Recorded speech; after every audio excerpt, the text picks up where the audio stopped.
There is an important lesson to be learned from this. If you have a fun, popular movie that people love, that stars Will Smith in it, and you want to make a sequel many years later, and Will Smith is not in it, do not make the movie. It's not worth it. Make something new.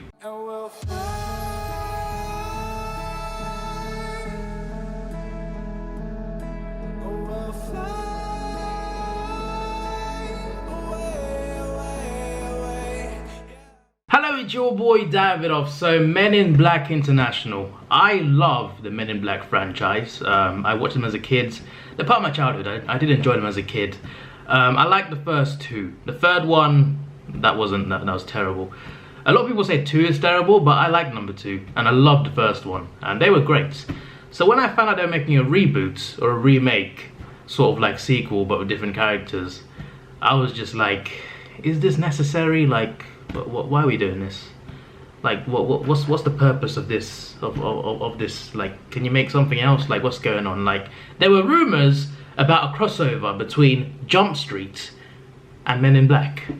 They should have made that instead. It sounds like a cool idea. They could have just done that. You know, that might have actually worked. This movie, it was not terrible. It was not terrible, but it wasn't great either. It was nothing special. You know, when I saw the trailers to this, literally none of the trailers did anything for me. None of the trailers made me think like, oh, this is gonna be really good. Nope, none of the trailers did.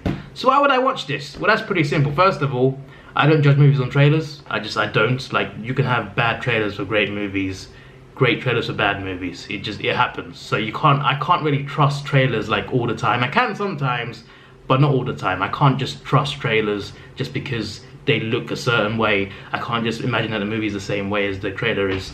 And also, I like Men in Black, and I thought, you know what? I love the MCU, and I like Chris Hemsworth as Thor, and I like Tessa Thompson. To be fair, I like her more in Creed 2. In Creed, no, not just Creed. The Rocky franchise. I like her character in the Rocky franchise the most.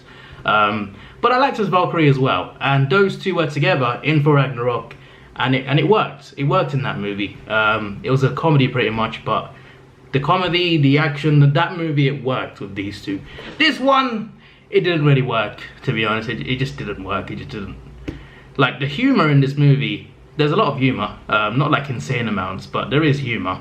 It's sort of like hit and miss. Like, part of it's like actually funny. The rest of it is just like, it just doesn't land. It just doesn't land. There's some bits though. There are some bits that are actually really funny. There are some really funny bits.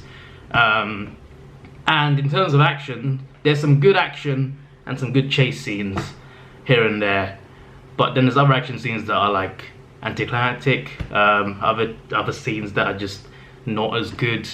Dialogue is nothing special. CGI is alright. I mean, the thing is, I'm not an expert on CGI, so like, I could see bad CGI and think it's good. Like, I'm easily deceived. But the CGI looked alright to me. It looked fine.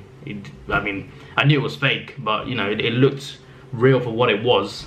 You know, I don't really like to. I think it's unfair to judge movies based on other movies. Like, you can't judge this movie based on the first Men in Black. I just think that's unfair. I think you should just, to judge a movie, the best way to judge it is to just look at it for what it is. Disregard other movies, just look at it for what it is and see, based on what it is, see if you like it. And that's what I was like for this movie. I went in an open mind. I wanted to enjoy it, but I didn't really enjoy it. There was a twist in it. There was a twist. I'm not going to say anything beyond that because that'd be a spoiler, but there is a twist that I was just like, oh, okay, I didn't see that one coming. But yeah, it's just that it's an anticlimax, this movie. Like, there are parts of it that are fun, parts of it that are promising, other parts just don't work, and the two actors that are Hemsworth and Tessa Thompson, they're the main reason I watched it. Literally, they're the main reason I watched it. I went to go and see it for them, and it didn't really work for me with them either. So, you know, and the villains, there were 2 villains. Like, there were like 2, I guess they were sort of like twins.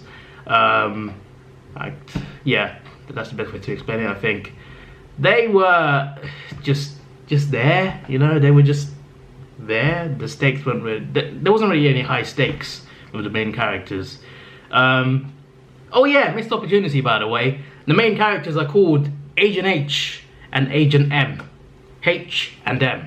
There is a shop called H&M. They should have gone in that shop, because that would have been a nice, you know, missed opportunity there, to be honest. That would have been nice comedy. That's all I'm saying. But yeah, the comedy, some landed, others didn't. The jokes were just hit and miss, as I've already said.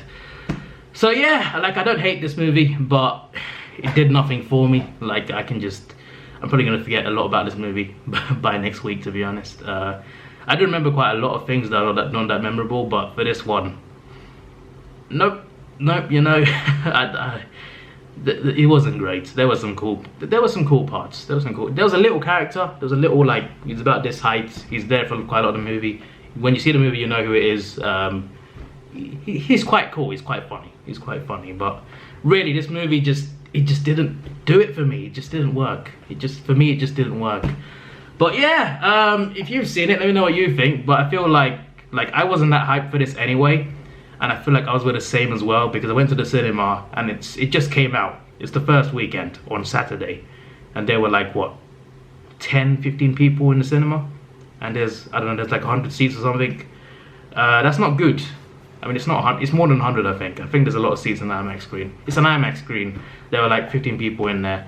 That's not good. Like, there were like a big group of people, then like a few group of friends, and then me. Like, for the first Saturday in the evening of a movie release, that's not a good sign, is it? Like, if you're going to see a movie on the first weekend on Saturday evening, and it's not even a tenth full, there's a problem. there is a problem. I think a lot of people are not hyped for it. To be fair, it's just one screen in one cinema. It's, to be fair, like, maybe other screens, other cinemas across the world, maybe some of them liked it, and that's fine.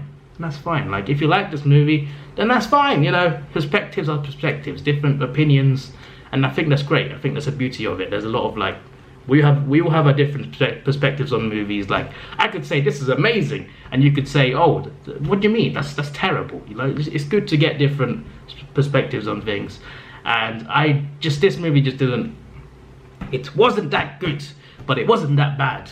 Would I recommend it? I don't know, probably not. I think you'd enjoy it more if you didn't watch Men in Black in the first place. If you've never watched any of the movies, you'd probably enjoy it more. But if you're a fan of the originals, then I'm not sure you'll like this one, to be fair.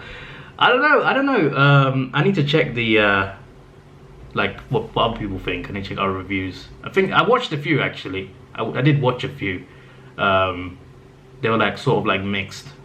A few were quite positive, to be fair. But still, like, this movie let's just stop talking. I keep repeating myself now. Let's stop. This is your boy Davidoff. Please like, share, subscribe. Thanks for watching. Have a good day, and see ya.